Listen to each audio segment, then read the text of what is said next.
Hey, what's up, everybody? I'm Guy Wozniak. You're watching the Comic Book Guide channel, and with me, as always, is my good friend and co-host Matt. Hello. And we are the Wondermen. No, we're the comic book guys, but we're talking about Wonder Man.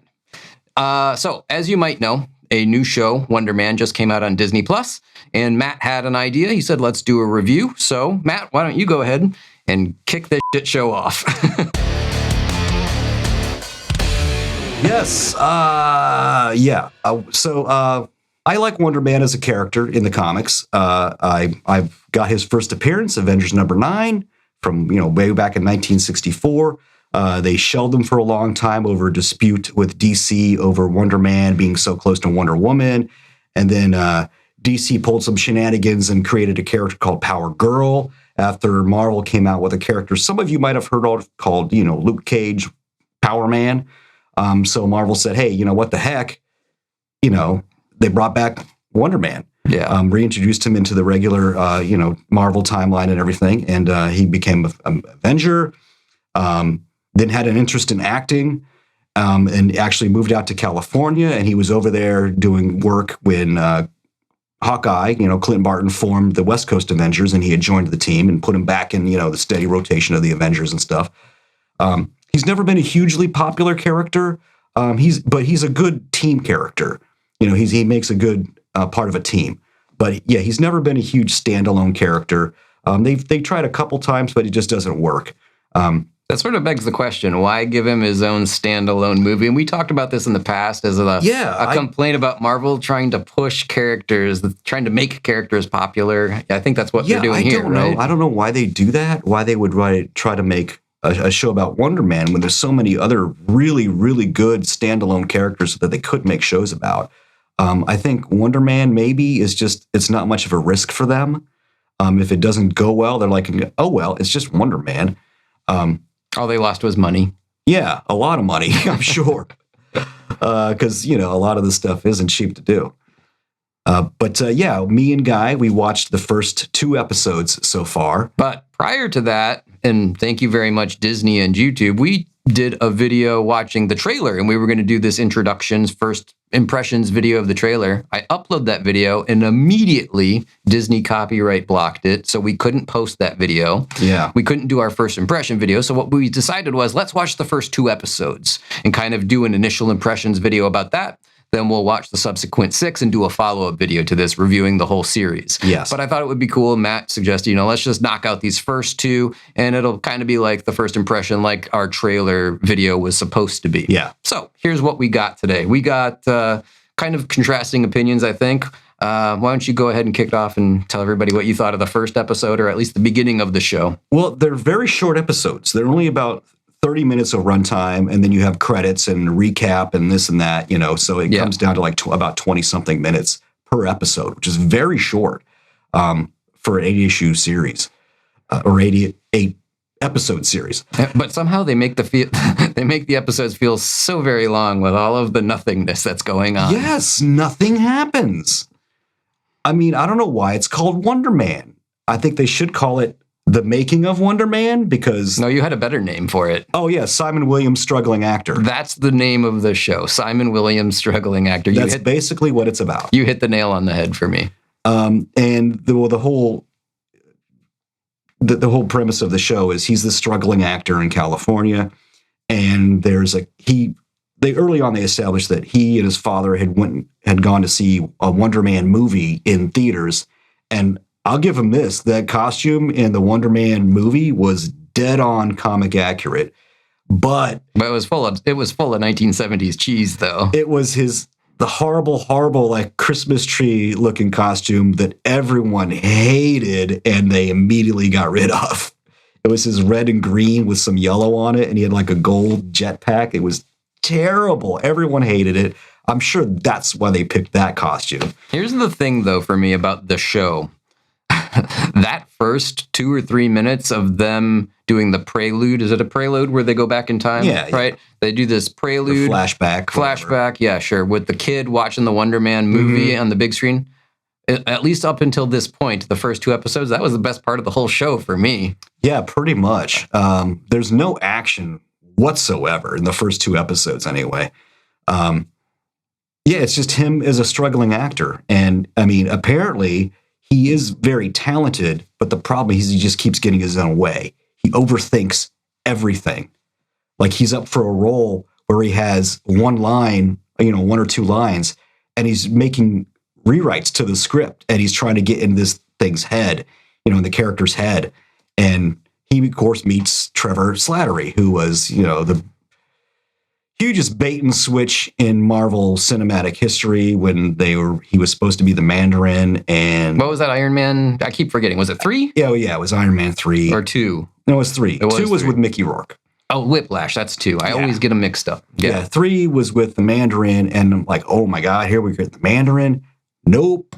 We're getting some jackass playing the role of Mandarin as part of AIM's subterfuge. And God, you could have introduced the Mandarin, man. Oh my God, that would have been awesome. Yeah, but no, yeah. Well, but we're getting off base though. We could do a terrible review about Iron Man 3 all day long. Yeah. But this one, let's back up a little bit because he does meet Trevor from the Iron Man 3. But before that, I took a few notes here as we were watching the episodes. They do this setup to explain the neuroticism of the character. Yes. I didn't realize it at the time. They mention it later, like, oh, you really bombed on the American Horror Story was the show that he was doing a part for.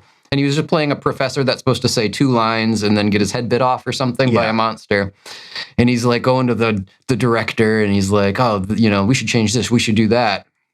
And I'm asking Matt because Matt watched it and then he came over and we both watched it together because I didn't get a chance to watch it last night. I'm like, is he like a really established big actor or is he just some schmo? And Matt's like, yeah, no, he's just some schmo. That was weird that like, how is he still getting jobs if he's doing this sort of stuff? You know what I mean? Okay, let me preface this all really quick because people are going to probably complain. I am by nature somewhat of a negative and pessimistic person. So while I am going to focus on a lot of my complaints about the show, there was some good stuff about the show too. So we'll get to that eventually. But like just because of the nature of who I am, we're going to probably talk about a bunch of the negative stuff, or at least I am. Maybe Matt will throw in some good stuff along the way. But yeah, how does this guy keep getting jobs being an actor? Well, I kind of interpret it as that he actually does have a great deal of acting talent. He did seem good. Well, I mean, the actual actor playing the character is a great actor. Oh, yeah. I will say this. The acting is fantastic. Yeah. The actors are really doing a good job. And I like the interaction between Trevor and Simon. It's really good. It's well written. And the acting is excellent. And we get a little cameo from Joey Pantaleone, which is Episode fun, 2. Which he will be at MegaCon this year. So that's awesome. I'm going to get to meet him this year, unless he cancels, which, I hope he doesn't. But yeah, he's going to be part of the Goonies cast they have there. So far, they have 4 of them, which is going to be really cool. I'm really excited. Well, anyway, he makes a cameo. He plays himself. But yeah, I do like the interaction. The writing is good. The dialogue's good. The acting is good. Production is great. Like, the production, looks nice. The design and everything looks good. It's well shot and everything. The editing is good. I mean, everything is fine. It's just, this is Simon Williams, struggling actor. So he's on this set. He blows. It's not even an audition. He's got the role, and they're like, "Yeah, we're gonna cut this. Have a nice day, Simon." And everyone claps as he walks off set. Yeah, because he's basically, these 2 lines that he has to deliver has taken up most of their day now because he has to he's way overthinking this, way overthinking it, and it just bogs the whole production down. And they ended up just cutting his character and saying, "Have a nice day." Now the question I wrote in my notes here, I'm like, is this funny or is this just cringy? Like, and it's the Marvel humor that you've talked about over and over again. Because then we go on to the next couple of scenes. And it's just a straight up derivative take of the Peter Parker bad luck, where like everything's just kind of going wrong with him for a couple of minutes. Like he pulls his car into a parking spot and it doesn't fit. And he's like, oh, now I got to squeeze out. And a couple of other dumb little things where it's like, okay, we get it. You're trying to make this guy look like he's down on his luck. But it was like watching Spider-Man 2 where Tobey Maguire's driving down the street on his scooter. Yeah, I got definite Tobey Maguire Spider-Man vibes, definitely. It's very, very derivative. He's got to squeeze his car to this little tiny parking spot. He gets home and his girlfriend's moving out. Oh, yeah, the girlfriend. Up with him. Yeah, the girlfriend's leaving him. He gets fired from the job, I'm like, okay, yeah, I get it. He's downtrodden. He's having a bad day. Then he goes to see a movie by himself, which is a thing people do. And who's sitting there? Trevor, the guy that played the actor that played the Mandarin. Yes. And then that was weird. Like, he's talking on his phone. You were commenting about, like, what's the problem here? He's on his phone in the theater. You know, he's talking. He's being very loud, but the movie's not playing. Yeah, the lights are still on. The lights are still on. The movie's not playing. And then, like, Simon looks over. He shushes him and then looks over this other guy. The other guy's like, who cares? I mean, the movie hasn't started. What? So here's the problem. I don't understand why anyone would be upset by that. This was just the writer's ham-fisted way of bringing these two characters together. Yeah, that was really sloppy. For him to be like, oh, that's Trevor so-and-so. He's a good actor. And he's talking about, when he's talking on the phone, he's like, oh, this audition. We'll find out more about, he was baiting. He was baiting him, obviously, to get to meet him. But I mean, it's a nitpicky thing, but it took me out of the show. It was just so ham-fisted. Yes. It took me out of, like, the story of what was going on. I'm like, oh, that's dumb. And then Simon Williams finds out from Trevor that he's auditioning for, I can't remember the name. Wonderman. Well, Wonderman. That's the name of the whole show. They keep saying the director's name. This famous director is directing Wonderman. Yeah, I don't know the name, but anyway, I'm auditioning for so and so's new reboot of Wonderman, and then Simon Williams goes to his agent's office. There's like 12 people around a table in a private conference room. Conference room. Yeah. Barges in and he's like, "Why don't you got me on Underman?" Or Wonderman. Underman. It should be called Underman. I think they have Underwear Man or Captain Underpants. That's it. My son has a few of those. So this no name actor that loses all of his jobs just busts into his agent's office and starts making demands. And she's all like, "Yo, what's up?" Like, what was that? The audacity, you know. But she does jump on him a little bit about that. I mean, I feel like he would have been like, okay, we're not representing you anymore. You're fired as a client. Hit the bricks. Again, I get the impression is that like people like his agent and stuff like they put up with him because he does have genuine talent. It's just he keeps getting in his own way. That's why I get the feeling that she's cutting him some slack because she does recognize that he is actually talented if he could just get out of his own head. I mean, yes, I think that's probably what they're trying to portray, but that's such a like stretch of mental gymnastics to make it believable to me that I'm just rolling. They leave little hints of that because I mean they you know she will call back and say, hey, they really loved your audition, you know, so they do recognize that he is talented. So he hacks her computer after she leaves the room. Because she's like, I can't get you on the Wonderman audition. Today's the last day. Yeah, Sorry. He looks in her emails and stuff. And then he like does a fake phone call and he's like acting like he's her, which somehow they believe. Yeah. And he books himself. So he goes to that audition. And who does he happen to see there walking out of the audition? Trevor. None other than Trevor. Who was auditioning for the role of Barnaby. Is that a bad guy? I don't even know who that was supposed to be. I have no idea who that is. He's supposed to be like Wonderman's friend and companion or whatever, Barnaby, but that is a complete fabrication for the show. That's not canon from the books. No, absolutely not. Okay. So then they talk and he's all like, get out of your head, just like do some breathing exercises and then just like let it flow. Trevor is giving him this advice. Actually, good advice. And he nails the audition, I guess, yes. Right? Yeah, he does very well. So his agent calls him up later and she's all like, oh, you nailed it. They want you to audition for something else to see if you can do that before they give you any sort of offers on this. Yeah, now we're getting into the second episode. Right. So that was all like, that was in the first episode. Oh, but there's one more thing at the end of the first episode. It flashes to Trevor. He's eating at a restaurant by himself and he gets a phone call. Yes. And who's calling him? Yes. This agent who works for Damage Control. Damage Control, yeah. Who they introduced in the Spider-Man, the last Spider-Man movie.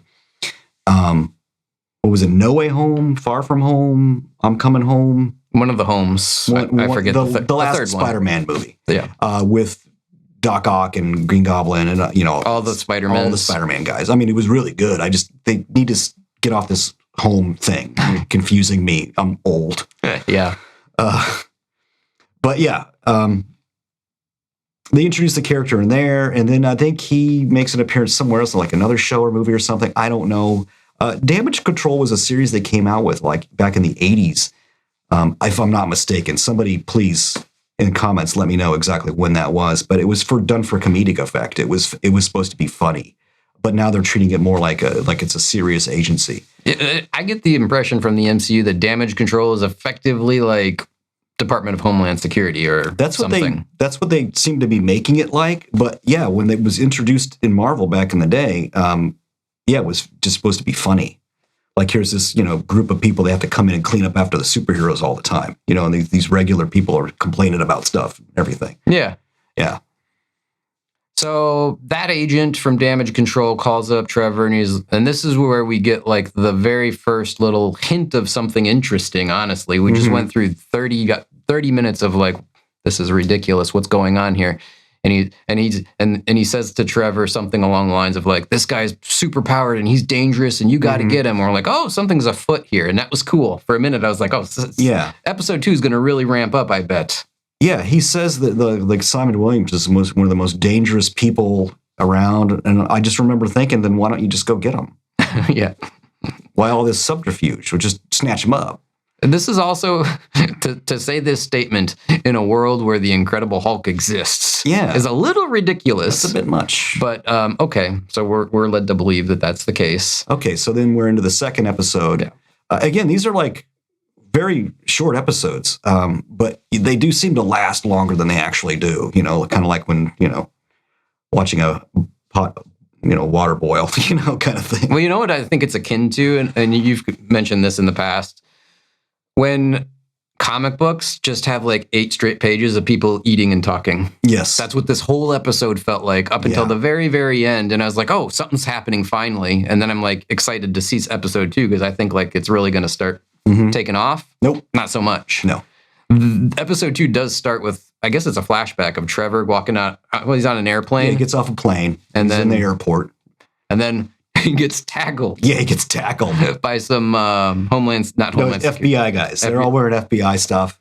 And he meets with the damage control guy. I mean, if a man the age of Ben Kingsley got tackled to the ground by 2 20-something or 30-something-year-old, 6 foot tall, 200-pound men like that, he'd be going to the hospital. Yeah, it'd be like stepping on a bag of potato chips. It was bad. Yeah, that was funny. I will say there were a couple of like little moments where I kind of like, gave a little smirk, like, okay, that was kind of funny. No outright laughing, but a couple moments were pretty good. Yeah. But yeah, he gets picked up by this damage control guy, and he's told, hey, you know what? They take him to like an interrogation type of situation. They're talking to him like, look, you were the Mandarin, you did all this stuff, like reminding us who he is. Like, we all know who he is. And he's like, I did my time. And he's like, no, you didn't, because I guess he got yanked out, and he was in the Shang-Chi movie, which I haven't seen. Oh, was he? I saw it. I don't remember. I guess he was in that. So somehow he got like pulled out of prison, or they got him out of prison or something. I don't know, because I didn't see that movie. And they're like, well, no, you didn't. So your options are go back to prison or come work for damage. And before the guy even finishes this sentence, he's like, oh, yes, option B, please. So I like that was pretty good. Yeah. Like, again, there was little moments, as much as I'm complaining about the show, there were little moments where you chuckled. You're like, oh, that was good. Like the very end of the first episode, I was like, oh, this is exciting. But yeah, I was just let down. But anyway, continue. I apologize. Yeah. And then Simon, we cut to Simon. He's, he wants him to spy on him or get to know, Simon Williams, because he says, oh, we need to get on this guy right away. He's extremely dangerous, And then they meet, and later in the episode, they meet in person. He gives him this like ring to put on his laptop. You said something interesting about that, though. You're like, this damage control agent seems like he's really in a hurry for some reason. Yeah, he seems really hurried. Like he's doing this like really, he needs this done really quickly. And I'm kind of getting the impression, I mean, I could be wrong, but I'm kind of getting the impression like he's off on his own. He's gone rogue, maybe. Like he's gone rogue. He doesn't have agency support to do this stuff. Yeah. That's why I'm thinking he just doesn't snatch him up right away. That's why he has this sense of urgency. Maybe it's a revenge plot. So he has to do this before his superiors find out what he's up to, because he's already been told, hey, there's nothing to this guy. Leave him alone. But then we find out there is, in fact, something to Simon Williams. He's trying to get this role, but he's in his apartment and he's flashing back to him and actually he watches an old video, a rehearsal video that his girlfriend had helped him with. So he kind of gets a little down about that. And then he has where he starts like trembling. His eyes are glowing. His eyes glow red, and he has some kind of like, they don't show it, but he has like this outburst, which like sends out this wave of, or not energy, but like force or something. They pan to the outside of the apartment and like all the windows blow out. Yeah. And then that's it. And so now he's trying to find a place where he can film this little audition tape that he needs to send in. And so he calls up Trevor to help him. And that's the whole episode, is them trying to find a quiet place to film this stuff. Everywhere they go is noisy, or the people are there not being helpful, or Joey Pantaleone comes across as smug to them, you know. Yeah, Trevor shows up at his apartment and he's like, hey, I need you to help me make this little 2-line audition video. And he's like, can I come in, Trevor? And he's like, no, can't come in the house. Mm-hmm. Makes a big deal out of, you can't come in the house, because he just blew everything up. He says it's got bad energy in there, you know. And then they go, he's like, I know a place we can go. It's like a place, I guess, like a rehearsal room you rent out by them. You rent out a room. Rent out a room, and like someone will film your stuff, where I guess that's a thing in Los Angeles. I don't know. Yeah, I don't know. And then that's a big fail. The lady that's running that is just annoying. It's just a bunch of like stupid, cringy little jokes. They go to Trevor's apartment, but his neighbor plays like really loud music constantly. Yeah. And then that was that was filled with a bunch of, again, cringy Marvel humor jokes that none of them really hit. Yeah, and then they go to Joey Pantaleone's house.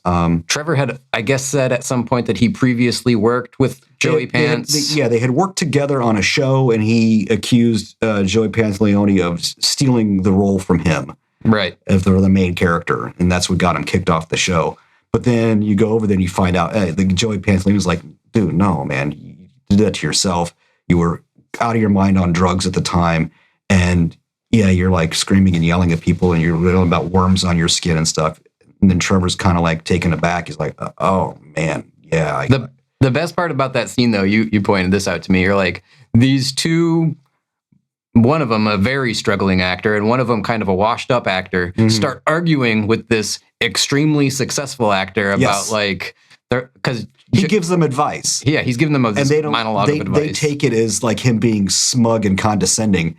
And I'm like, of the three people in that room, he's the one successful actor. Right. And you call his advice smug and condescending.